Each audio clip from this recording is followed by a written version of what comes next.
नमस्कार, संस्कृति सागा में आपका स्वागत है, जहां हम भारत की समृद्ध सांस्कृतिक धरोहर की गहराइयों में उतरते हैं। आज हम आपको लेकर चलेंगे एक ऐसे पवित्र स्थल पर, जहां आध्यात्म, इतिहास और प्रकृति का अद्भुत संगम होता है। यह स्थान है ओंकारेश्वर। ओंकारेश्वर सिर्फ एक मंदिर नहीं, बल्कि यह एक दिव्यता का प्रतीक है। मध्य प्रदेश के खंडवा जिले में नर्मदा नदी के किनारे स्थित ओंकारेश्वर भगवान शिव के 12 पवित्र ज्योतिर्लिंगों में से एक है। यह मंदिर मंधाता द्वीप पर स्थित है, जो अद्भुत रूप से संस्कृत के ओम चिन्ह के आकार का है, जो इस स्थल को और भी रहस्यमय बनाता है। ओंकारेश्वर का इतिहास उतना ही प्राचीन है जितना कि समय स्वयं। पौराणिक कथाओं के अनुसार मंधाता द्वीप पर कभी राजा मंधाता का शासन था, जो भगवान शिव के परम भक्त थे। कहा जाता है कि उनकी भक्ति से प्रसन्न होकर भगवान शिव ने यहाँ ज्योतिर्लिंग के रूप में स्वयं को प्रकट किया, जिससे ओंकारेश्वर भारत के सबसे पवित्र तीर्थ स्थलों में से एक बन गया। ओंकारेश्वर न केवल शिव भक्तों के लिए, बल्कि हर धार्मिक आस्थावान व्यक्ति के लिए अत्यंत महत्वपूर्ण स्थल है। यहाँ प्रतिवर्ष लाखों श्रद्धालु भगवान शिव के दर्शन और पूजा करने आते हैं। मकर संक्रांति, शिवरात्रि और कार्तिक पूर्णिमा जैसे पर्वों पर यहाँ विशेष अनुष्ठान और उत्सव आयोजित होते हैं, जो इस पावन स्थल की दिव्यता को और भी बढ़ा देते हैं। ओंकारेश्वर की अद्भुत वास्तुकला और प्राकृतिक सौंदर्य इसे एक अद्वितीय तीर्थ स्थल बनाते हैं। नर्मदा नदी का शांत प्रवाह, मंधाता द्वीप का प्राकृतिक स्वरूप और मंदिर की भव्यता एक साथ मिलकर इस स्थान को और भी आकर्षक बना देते हैं। ओंकारेश्वर केवल एक धार्मिक स्थल ही नहीं, बल्कि एक ऐसा स्थल है जहां आस्था और विश्वास के साथ साथ भारत की प्राचीन संस्कृति और इतिहास की गहरी छाप देखने को मिलती है। तो जब भी आप आध्यात्मिक शांति और सांस्कृतिक धरोहर की खोज में हो, ओंकारेश्वर आपके इंतजार में है। ओंकारेश्वर का धार्मिक महत्व न केवल उसकी प्राचीनता और पवित्रता में है, बल्कि यह भी माना जाता है कि यहाँ पर भगवान शिव की पूजा से विशेष फल की प्राप्ति होती है। यह स्थान तीनों लोकों के देवताओं द्वारा पूजित है। कहा जाता है कि यहाँ शिवलिंग के दर्शन मात्र से ही भक्तों के सभी पाप नष्ट हो जाते हैं और उन्हें मोक्ष की प्राप्ति होती है। यहाँ आने वाले श्रद्धालु सुबह से लेकर रात तक भगवान शिव की आराधना में लीन रहते हैं। विशेषकर महाशिवरात्रि के अवसर पर यहाँ लाखों की संख्या में भक्त एकत्रित होते हैं और पूरी रात भगवान शिव की आराधना करते हैं। ओंकारेश्वर न केवल एक धार्मिक स्थल है, बल्कि यह स्थानीय संस्कृति और परंपराओं का भी केंद्र है। यहाँ की स्थानीय कला, हस्तशिल्प और संगीत में भी भगवान शिव की उपासना की झलक मिलती है। मंदिर के पास ही स्थित छोटे बड़े बाजारों में आपको विभिन्न धार्मिक वस्त्र, शिव की मूर्तियाँ और पारंपरिक हस्तशिल्प मिल जाएंगे। हर शाम नर्मदा नदी के तट पर होने वाली आरती यहाँ का एक मुख्य आकर्षण है। इस आरती में हिस्सा लेने से अद्भुत आध्यात्मिक अनुभव प्राप्त होता है। दीपों की जगमगाहट और भक्तों की श्रद्धा नर्मदा के शांत जल में घुलकर एक अनुपम दृश्य प्रस्तुत करती है। ओंकारेश्वर मंदिर की वास्तुकला में अद्वितीय शिल्पकला की झलक मिलती है। मंदिर की दीवारों पर की गई नक्काशी और मूर्तिकला भगवान शिव के विभिन्न रूपों को दर्शाती है। इसके अलावा मंदिर से जुड़ी कई कहानियां और पौराणिक घटनाएं भी इसके स्थापत्य कला में झलकती हैं। मंदिर के चारों ओर का प्राकृतिक सौंदर्य इसे और भी भव्य बनाता है। नर्मदा के निर्मल जल और हरियाली से घिरे इस द्वीप पर स्थित ओंकारेश्वर वास्तव में धरती पर स्वर्ग का अनुभव कराता है। यहाँ का हर पत्थर, हर पेड़ और हर बूंद शिव भक्ति में लीन प्रतीत होता है। ओंकारेश्वर से जुड़ी कई पौराणिक कथाएं और मान्यताएं हैं, जो इसकी महत्ता को और भी बढ़ा देती हैं। इनमें से एक प्रमुख कथा है कि आदिगुरु शंकराचार्य ने यहीं पर अपने गुरु गोविंद भगवत्पाद से शिक्षा प्राप्त की थी।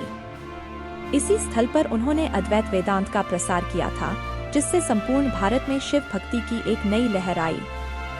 कहा जाता है कि यहाँ पर भगवान शिव ने स्वयं प्रकट होकर शंकराचार्य को दीक्षा दी थी, जिससे यह स्थान आध्यात्मिक साधना का प्रमुख केंद्र बन गया।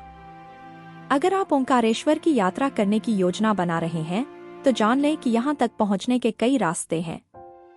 आप नजदीकी रेलवे स्टेशन खंडवा से आसानी से यहाँ पहुँच सकते हैं। इसके अलावा आप नाव द्वारा भी मंदिर तक पहुँच सकते हैं, जो कि एक अनूठा अनुभव होता है। यहाँ ठहरने के लिए कई धर्मशालाएं और होटल उपलब्ध हैं, जो आपके प्रवास को आरामदायक बनाते हैं। साथ ही मंदिर परिसर में आपको खाने पीने की भी उचित व्यवस्था मिल जाएगी।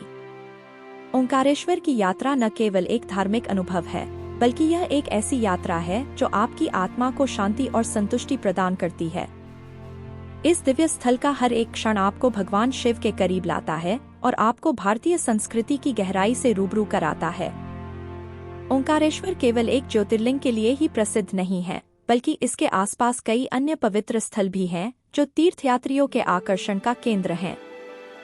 इनमें से एक प्रमुख स्थल है ममलेश्वर मंदिर, जो नर्मदा नदी के दूसरी ओर स्थित है। इस मंदिर को भी ज्योतिर्लिंग के रूप में मान्यता प्राप्त है और इसे ओंकारेश्वर का अभिन्न अंग माना जाता है। ममलेश्वर मंदिर की वास्तुकला और धार्मिक महत्व भी ओंकारेश्वर जितना ही प्राचीन और पवित्र है। यहाँ का शांत वातावरण और आध्यात्मिक ऊर्जा आपको भक्ति और ध्यान की नई ऊंचाइयों तक ले जाती है। इसके अलावा ओंकार पर्वत, जो कि भगवान शिव के नाम पर है, का भी विशेष महत्व है। इस पर्वत की परिक्रमा करने से भक्तों को विशेष पुण्य की प्राप्ति होती है। यह पर्वत प्राकृतिक सुंदरता और शिव भक्ति का अद्वितीय संगम प्रस्तुत करता है। ओंकारेश्वर से जुड़ी कई रोचक और प्रेरणादायक दंतकथाएं भी प्रचलित हैं। इनमें से एक कथा राजा मंधाता से जुड़ी है, जिन्होंने यहाँ कठोर तपस्या कर भगवान शिव को प्रसन्न किया। कहा जाता है कि उनकी भक्ति से प्रसन्न होकर शिव ने उन्हें आशीर्वाद दिया और स्वयं ज्योतिर्लिंग के रूप में यहाँ प्रकट हुए। एक अन्य कथा के अनुसार, जब रावण ने भगवान शिव से अमरत्व का वरदान मांगा, तो शिव ने उसे यहीं पर तृप्त किया था। ऐसी ही अनेक कथाएं ओंकारेश्वर की धार्मिक महत्ता को और भी गहरा करती हैं। ओंकारेश्वर में वर्ष भर कई प्रमुख धार्मिक उत्सव मनाए जाते हैं, जो इस पवित्र स्थल की भव्यता और दिव्यता को और भी बढ़ाते हैं।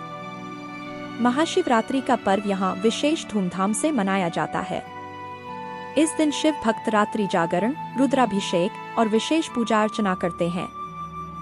इसके अलावा श्रावण मास के दौरान भी यहाँ विशेष पूजा और अनुष्ठानों का आयोजन होता है, जिसमें देश भर से भक्त शामिल होते हैं। इस मास के दौरान मंदिर परिसर की भव्य सजावट और भक्ति संगीत का आयोजन एक अद्वितीय धार्मिक माहौल तैयार करता है। ओंकारेश्वर न केवल धार्मिक दृष्टि से महत्वपूर्ण है, बल्कि यह आध्यात्मिक साधना के लिए भी एक महत्वपूर्ण स्थल है। यहाँ के शांत वातावरण और प्राकृतिक सौंदर्य में ध्यान और योग करने से आत्मिक शांति की प्राप्ति होती है। कई साधक और योगी यहाँ आकर अपने साधना के मार्ग पर अग्रसर होते हैं। ओंकारेश्वर का यह आध्यात्मिक वातावरण हर व्यक्ति को उसकी आंतरिक यात्रा पर ले जाने के लिए प्रेरित करता है। यहाँ आकर हर व्यक्ति अपने भीतर की शक्ति को पहचान सकता है और जीवन की वास्तविकता को समझ सकता है। ओंकारेश्वर की यात्रा को सफल और सुखद बनाने के लिए कुछ महत्वपूर्ण सुझावों का पालन करना आवश्यक है। सबसे पहले यहाँ का मौसम जान लें। गर्मियों में यहाँ का तापमान थोड़ा ऊंचा हो सकता है, इसलिए यात्रा के लिए सर्दियों का मौसम या मानसून का समय बेहतर होता है। यात्रा के समय के अनुसार सही कपड़े और आवश्यक वस्त्र साथ रखें। इसके अलावा यदि आप धार्मिक अनुष्ठानों में शामिल होना चाहते हैं, तो विशेष तिथियों की जानकारी पहले से प्राप्त कर लें। ओंकारेश्वर की यात्रा न केवल आपको धार्मिक और आध्यात्मिक अनुभव प्रदान करती है, बल्कि यह आपके जीवन को नई दिशा और दृष्टि भी देती है। यहाँ का हर क्षण आपको आत्मिक शांति और आनंद से भर देता है। अगर आपको हमारा यह वीडियो पसंद आया हो, तो हमारे चैनल संस्कृति सागा को सब्सक्राइब करें और बेल आइकन दबाएं, ताकि आपको हमारे अगले वीडियो की नोटिफिकेशन मिल सके।